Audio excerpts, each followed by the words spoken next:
L'échiquier international, soyez les bienvenus. Une émission en guise de voyage aujourd'hui à travers le temps historique et culturel. En effet, en France, pas un jour ne passe où la religion musulmane n'est pas la cible de montages mensongers, des manipulations pernicieuses, sous les projecteurs de plateau avec le consentement tacite des responsables.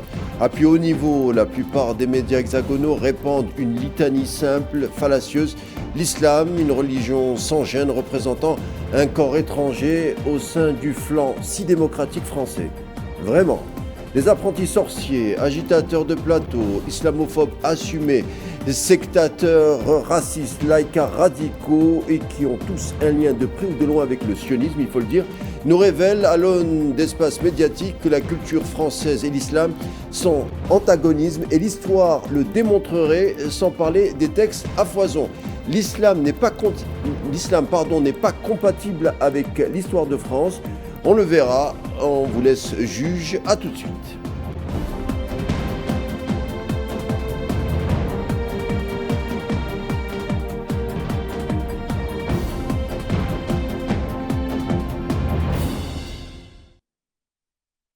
La représentation de l'islam en France et en Occident et surtout la rencontre entre certaines figures illustres occidentales et l'islam, on va en parler, et surtout pourquoi ce lien qui remonte à 3 siècles est minutieusement caché. Eh bien, pour en parler, je reçois avec grand plaisir Mohamed Sassi de New York, analyste politique, chroniqueur de Radio Gazelle, entre autres. Il est aussi poète, enfin comment le présenter. Mohamed Sassi, bonsoir.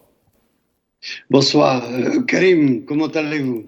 Je vais bien et vous, des chroniques que vous commettez. Une fois, merci de m'inviter pour parler justement de cette tumultueuse relation que la France a toujours eue avec le monde musulman. Et pourtant, il est impossible de comprendre notre temps sans considérer bien sûr la conquête arabe, la décomposition de Byzance, sans considérer encore une fois les croisades qui ont été issues bien évidemment par les Français, l'Espagne mort et la reconquista de cette Andalousie qui a tant donné à l'Europe, qui a donné, pas seulement tant donné, mais qui a fait l'Europe avec la Renaissance.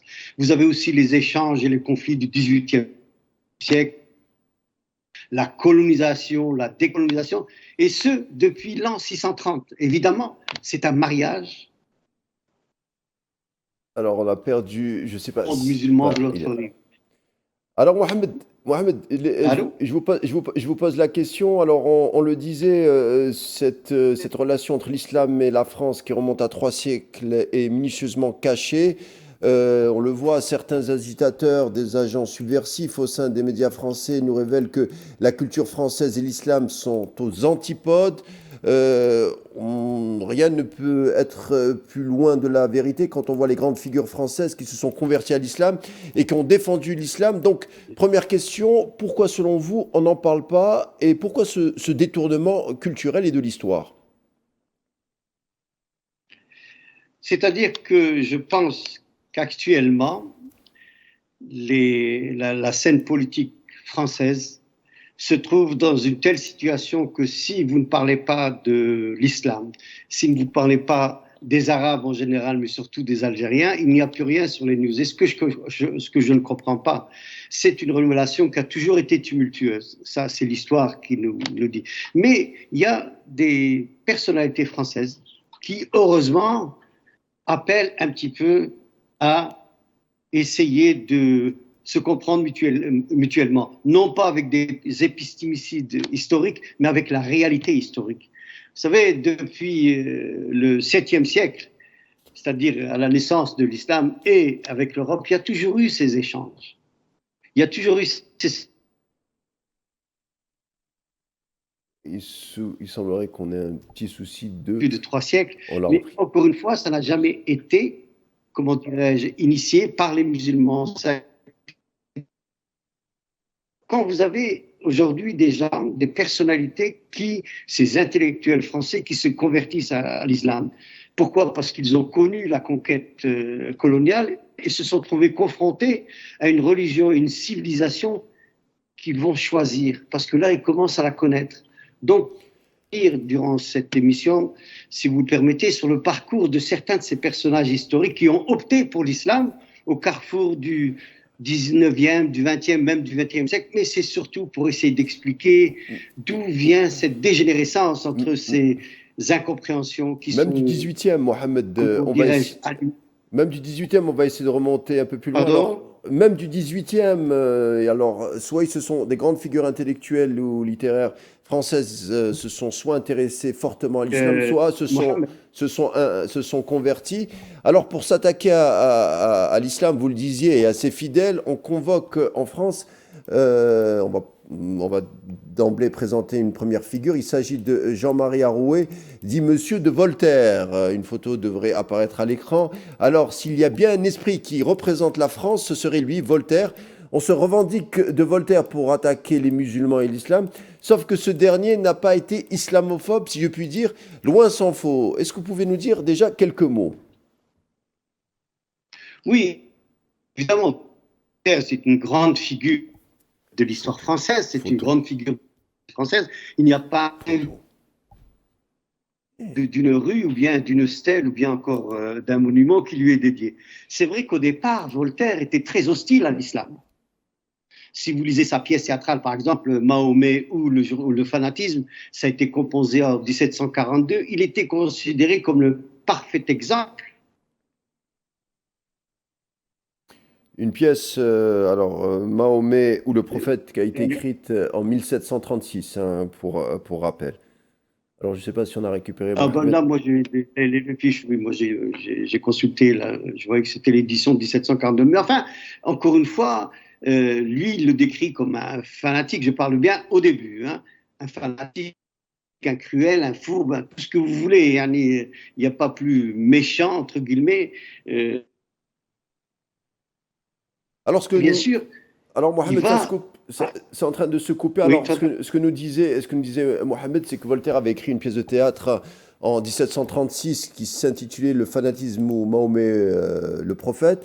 Une œuvre surtout, malgré le titre, qui plaçait quelques critiques au niveau du clergé de l'époque. La pièce est vite interdite. Absolument. Voltaire, par la Absolument. suite, est embastillé, il réussit à s'enfuir, il va à Londres, et là, il découvre la traduction du Coran en anglais, sans doute la première dans le monde occidental d'ailleurs, qui s'intitule tout bonnement The Quran, en 1734 d'un certain George Steele.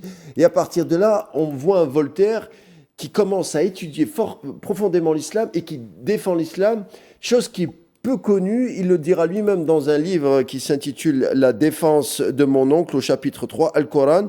Il faut jeter au feu tout ce qu'on a dit jusqu'ici sur les musulmans, Mohamed. Absolument. C'est ce que vous dites est tout à fait vrai. C'est en travaillant en véritable historien que Voltaire va forger ses idées sur le monde musulman et plus particulièrement, il y a une évolution de Voltaire vers l'islam et qui arrive à son point culminant, comme vous dites, avec l'examen important. Il va faire un On a semblerait des problèmes de communication avec Mohamed. C'est pas grave, on va continuer. On le voit que les élites sont d'une certaine manière faussaires, soit sont faussaires, soit sont d'une double médiocrité, soit elles n'ont pas du tout lu Voltaire, pourtant elles le convoquent très souvent. On le voit, il y a peut-être un problème de culture au sein même des élites françaises, pourtant qui encouragent et qui demandent les gens à s'intégrer, notamment la communauté arabo-musulmane. On leur demande de prendre la culture française à bras-le-corps, et on le voit, certaines figures qui ont pourtant défendu l'islam, ces figures sont minutieusement cachées. Alors après Voltaire, il y a surtout une citation d'Hugo, Victor Hugo, qui est aussi un grand poète. Faut-il présenter Victor Hugo, grand esprit de son temps, avec son poème intitulé L'an 9 de l'Hégire, un poème assez méconnu de cet immense écrivain, sublime texte chantant la figure du prophète Mohammed sallallahu alayhi wa sallam. Alors il disait, il avait l'air d'un Noé qui sait le secret du déluge. Alors pour détenir une vision aussi précise de la personne que représentait le messager, Victor Hugo a vraisemblablement dû être familier avec la sunna, la tradition islamique relatant les actes, les dires et les comportements du prophète, érigé en tant qu'exemple à suivre. Un autre des poèmes de l'écrivain Victor Hugo qui s'inspire du verset du Coran, notamment du chapitre Surat al-Zilzal, la secousse du dire sacré. Victor Hugo, musulman, selon toute vraisemblance, en tout cas, c'est une thèse qui est défendue par beaucoup de spécialistes. Alors, est-ce qu'on a réussi à récupérer Mohamed Sassi? Toujours pas, on a visiblement des problèmes de communication avec Mohamed Sassi. On va essayer d'avancer tout de même. Alors il n'y a pas que Victor Hugo qui chante la justice, l'équité, la droiture, la force mentale, l'honnêteté, l'écoute, la bienveillance, l'humilité, le pardon, l'hospitalité et la grande piété du prophète Mohammed sallallahu alayhi wa sallam, des valeurs prônées pendant 40 ans de lutte pour le bien de l'humanité. Un autre poète qui le dit, qui a été Alphonse de Lamartine, président de la France à un moment donné, dans son voyage en Turquie, il a écrit un livre qui s'intitule L'histoire de la Turquie. Et il y a une phrase sublime sur le prophète sallallahu alayhi wa sallam. Alors il le dit, c'est une phrase extraordinaire. Si la grandeur de l'objectif, l'infime quantité des moyens et des résultats extraordinaires sont les critères qui définissent le talent humain, qui peut oser comparer n'importe quel grand homme de l'histoire moderne avec Mohammed sallallahu alayhi wa sallam. On le voit, Mohamed Sassi, je crois qu'on vous a récupéré. Oui, mais on a malheureusement, le son était très mauvais, je n'ai pas entendu ce que vous disiez. Alors j'ai énuméré les dires à la fois de Victor Hugo, j'en arrive à Lamartine, on le voit, pour dire qu'il y a une pseudo-caste intellectuelle française qui n'est pas dans... on se demande si elle n'est pas dans une forme de déshérence ou frappée par une forme d'obscurantisme, ou plutôt si ce n'est pas de la mauvaise foi, à savoir qu'on ne parle pas des propos, ou en tout cas des écrits de ces grandes figures intellectuelles à l'endroit de l'islam. Bien écoutez, eu égard à la politique qui est en train de se jouer en France pour les futures élections, encore une fois, et la France, je ne peux pas oublier que c'est la grande sœur ou la petite sœur de l'Église, comme on disait à l'époque, mais a toujours été à faire des épistémicides, à commencer par les croisades. Les croisades, il y en a 3 ou 4 des croisades, où est-ce qu'elles ont été initiées? Elles ont été initiées en France. Et puis ensuite, vous avez des mouvements, je vais sauter un peu dans l'histoire, il y a eu les orientalistes. On commence à découvrir justement ce que vous disiez avec Lamartine, par exemple, qui était un des premiers d'ailleurs à traduire le Coran. Vous avez sa grande petite nièce, Valentine de Saint-Pion, qui va devenir musulmane, mystique. Elle va rencontrer même René Guénon en Égypte, etc. Qui s'est converti à l'islam aussi. Oui, bien sûr. Oui, elle s'est convertie à l'islam. Abdelwahid Yahya, et qui est enterré en Égypte, pour rappel. C'est cela même. Et donc, à partir de là, vous avez toutes ces figures. Même, vous parlez de Victor Hugo. Bon, j'ai pas entendu ce que vous disiez, vous parlez de Victor Hugo. Jusqu'à aujourd'hui, on se demande s'il n'est pas mort en faisant shahada.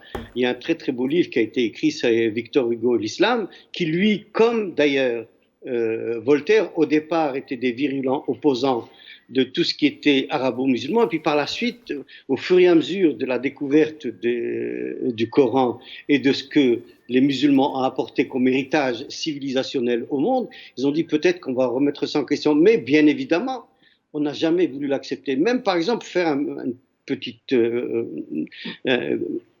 histoire, yani, le nom de la Renaissance. Pourquoi la Renaissance? On sort du Moyen-Âge, du 10e, du 9e au pratiquement 1492, c'est-à-dire l'Andalousie qui sera récupérée par Anne et Ferdinand. Il ne parle pas de ces années-là, c'était the Dark Age. Et après, ça devient la Renaissance. Alors qu'ils n'avaient absolument rien, que ce soit durant les croisades, où ils vont apprendre la médecine, que ce soit au point de vue de la science, etc. Vous n'avez rien. Vous avez le Collège de France qui va être créé par François Ier. Et quels étaient les professeurs? C'était des éminents professeurs arabo-musulmans qui venaient où? Qui venaient de l'Empire ottoman. Donc, encore une fois, on ne veut pas reconnaître cet apport que l'islam a apporté en Europe et notamment en France. On va toujours nous parler de 732 à Poitiers, qui n'a jamais existé d'ailleurs, hein, soit dit au passage. Mais on va oublier de parler de, par exemple, Averroès et Ben Sina, qui va traduire tous ces écrits grecs qui vont donner naissance à la philosophie en Europe, et tout cela après le XVe siècle. Voilà, donc je voulais remettre un petit peu ça en exergue. Maintenant, vous avez aussi des gens des personnalités politiques ou philosophiques ou des intellectuels, tels qu'Eva de Vitré, par exemple. Eva de Vitré, c'est une grande philosophe. Elle est scientifique au départ, puis elle devient philosophe. Pour finir, elle va introduire le soufisme en France avec, bien sûr, reprenant tout ce qui avait été fait auparavant par René Guénon, par exemple. Donc, aujourd'hui, moi, ce que je me pose comme question, c'est que nous avons les faits qui sont là. Il n'y a pas une université au monde qui n'a pas un traité de philosophie, un traité de médecine qui est écrit en arabe. Je ne dis pas par des arabes, mais aussi écrit en arabe, parce qu'il y a aussi la plupart des grands scientifiques sont des musulmans et non pas uniquement des arabes. Mais pourquoi, encore une fois, voulons-nous cacher cet apport ? On parle souvent je vais prendre quelque chose de tout à fait simple, le château de Versailles, par exemple, le nôtre, qui était un des plus grands designers, il s'est inspiré des jardins andalous. Pourquoi on ne le dit pas ?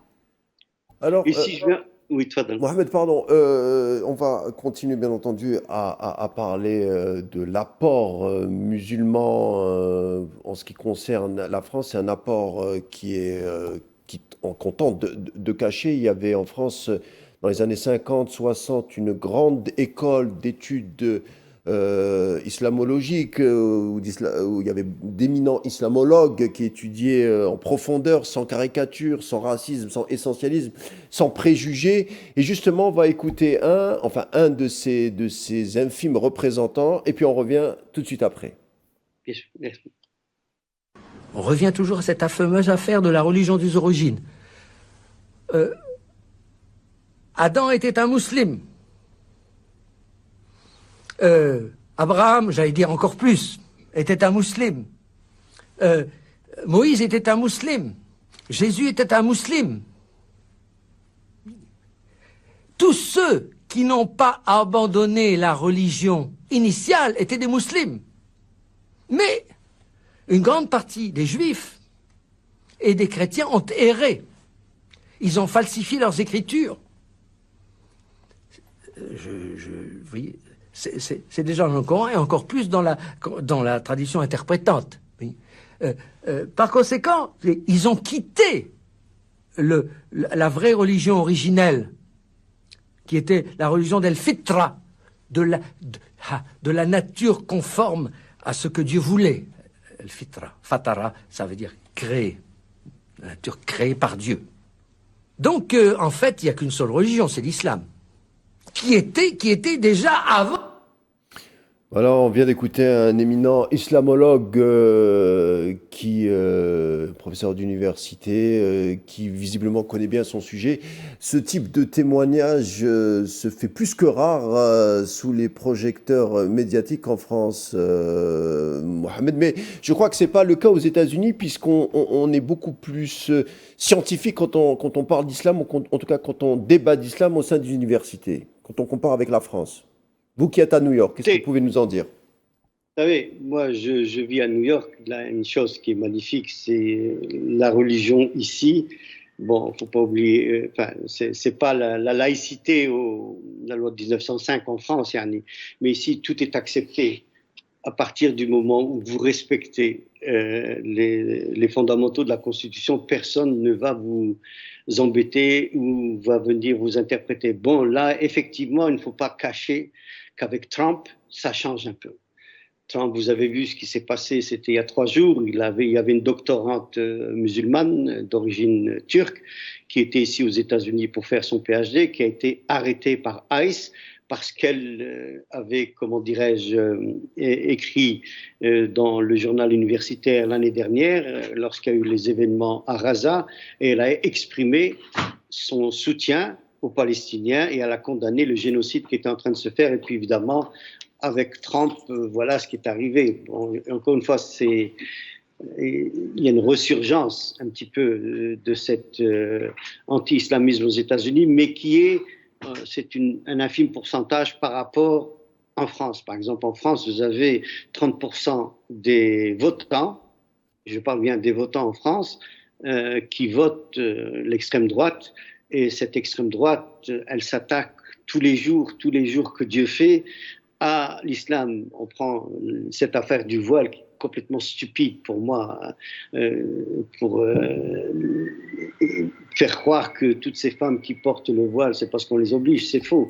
Vous avez Zemmour qui n'arrête pas de glousser sur la France et ses origines françaises. Non, Zemmour, sa famille a été chassée d'Espagne. Où est-ce qu'il a trouvé refuge? Après 1492, il a trouvé refuge en Algérie. Et il est devenu français avec la loi Crémieux de 1872, alors que jusque-là, ils étaient considérés comme, entre guillemets, des indigènes. Maintenant, qui viennent dire qu'il est plus français que les Français, plus royaliste que le roi. Non, c'est un juif qui est devenu français avec la loi Crémieux. Cette même loi, d'ailleurs, qui a été remise en cause par le gouvernement de Vichy, ce qu'on oublie souvent. Oui. Et c'est soutenu. Alors, et là, je dis, aux États-Unis, la religiosité aux États-Unis, je pense, à part ces quelques incidents que je viens de citer, non, il n'y a pas, si vous voulez, cet acharnement médiatique auquel les émigrés ou les franco-musulmans ont à faire face en France. Alors, Mohamed, il aurait fallu faire une émission de 3 heures pour citer tous ces intellectuels occidentaux, français, qui ont admiré et qui ont forgé, qui ont admiré l'islam et qui ont forgé la culture européenne. La liste est interminable. Montesquieu, Léon Tolstoï, Nietzsche aussi, Napoléon, Pierre Rossi, Oswald Spengler, Simone Weil avec un W, à pas confondre avec Yiddish Mama, Gustave Le Bon, et aussi Rimbaud, Arthur Rimbaud, un peu le révolutionnaire de la poésie française. Alors, il n'était plus lui-même après être revenu d'Égypte. Il n'y avait pas un jour, il ne parlait pas d'Allah. Et le seul livre qu'il lisait encore, c'était le Coran, source Isabelle Rimbaud, qu'il avait vu avant de trépasser à l'hôpital à Marseille. Ben écoutez, c'est sa sœur qui était à son chevet, et les personnes qui étaient présentes, il a levé la main, il a demandé à sa sœur de lever le doigt avec Béchichahet. Donc Arthur Rimbaud, il était bien sûr, il a une vie assez tumultueuse, mais il a trouvé l'amour, la passion, c'est grâce à l'islam. C'était un trafiquant d'armes, il ne faut pas l'oublier, il faisait aussi du trafic de drogue. Non, au départ c'était en Égypte, après il est parti en Éthiopie. En Éthiopie, trafic d'ivoire, oui. Trafic d'armes. Voilà, c'est ça. Enfin, entre autres, oui. Mais je veux dire par là, il y a Arthur Rimbaud, il faut encore une fois le lire, il faut pas avoir. Et ce qu'on oublie souvent de dire aussi, c'est qu'Arthur Rimbaud, le premier Coran qui lui a été offert, c'est par son père qui était un légionnaire en Algérie. Donc, à partir de là, il a découvert. Puis, vous avez quelqu'un d'autre aussi qui est absolument, dont on parle peu, mais qui est passé par l'islam. C'est Gide, le fameux poète, et qui aussi, lui, à certains moments, s'est converti dans l'islam. Puis après, c'est avec ses lettres qu'il échangeait avec Taha Hussein à l'Égypte. Taha Hussein lui a dit, mais eu égard à ta vie et à ton homosexualité, tu dois abandonner ça, sinon tu ne peux pas rester dans la voie de l'islam. Il y a Eva de Vitré, dont j'ai parlé, puis il ne faut pas oublier non plus de parler d'Isabelle Eberhardt. Alors allez-y, pour Isabelle Eberhardt, il ne nous reste plus beaucoup de temps. Mohamed, allez-y, on a 1 minute 30 à peu près. Voilà, son papa est un aristocrate russe, sa mère va aller avec avec ses enfants, elle va aller en Suisse. De la Suisse, sa fille, Isabelle part en Algérie, elle découvre l'Algérie, elle découvre la beauté de l'Algérie, elle s'intéresse à l'islam et surtout, elle écrit, parce qu'elle est journaliste aussi, elle écrit pour défendre les autochtones, c'est-à-dire ce qu'ils appelaient les indigènes, à l'encontre de ce que leur faisaient les colons. Et évidemment, ça va, encore une fois, je vais essayer de faire vite, elle va être expulsée de France, elle va revenir parce qu'elle va épouser un soldat algérien qui s'appelle Qassem. Elle va épouser un soldat algérien, ce qui va lui permettre de rester. Et elle va même être contactée par Lyoté, qui était au Maroc, pour essayer de la prendre, pour travailler pour lui, pour faire, évidemment, c'était de l'espionnage dans sa stratégie, pour l'amener sous le drapeau français, pour, évidemment, publiciter cette entre guillemets, cette œuvre civilisatrice, comme disaient les colons, pour le Maghreb. Elle a refusé. Elle s'est Bon, convertie à morte. l'islam. Elle s'est convertie Ah à oui, l'islam. elle a Elle est enterrée en Algérie. Hein. Voilà, bon, elle est enterrée à Nsafla, sa mère est enterrée à Annaba, toutes deux étaient musulmanes. Et même au sein de sa propre famille, il ne faut pas oublier son frère, s'était engagé aussi dans la Légion étrangère. Donc après, elle a eu de très très mauvaises relations aussi avec son frère. Mais on pourrait faire une émission, Eberhard, On en fera. et sans oublier que c'était un chantre du féminisme dans les pays où elle passait. Ça, il ne faut pas l'oublier, il faut le dire aussi. Merci Mohamed Sassi. On essaiera de faire d'autres émissions consacrées à ces grandes figures méconnues de la part du public français, hein, et des journalistes français. C'était un vrai plaisir de discuter avec vous, Mohamed. Juste une petite chose. Hein. Très rapidement. Très rapidement. Il faut écouter les musulmans français qui se sont convertis, comme Brené, par exemple. Tous ces gens-là, ils font énormément. Voilà. Merci beaucoup, Mohamed. Je vous dis à bientôt. Merci, Mohamed. Parce que c'est demain, merci encore pour cette invitation. Merci, Mohamed. L'Échiquier international arrive à sa fin. Un sujet passionnant. On essaiera d'en faire d'autres consacrés à ce sujet. L'Échiquier international arrive à sa fin. Bonne suite des programmes sur Al 24 News et je vous dis à demain.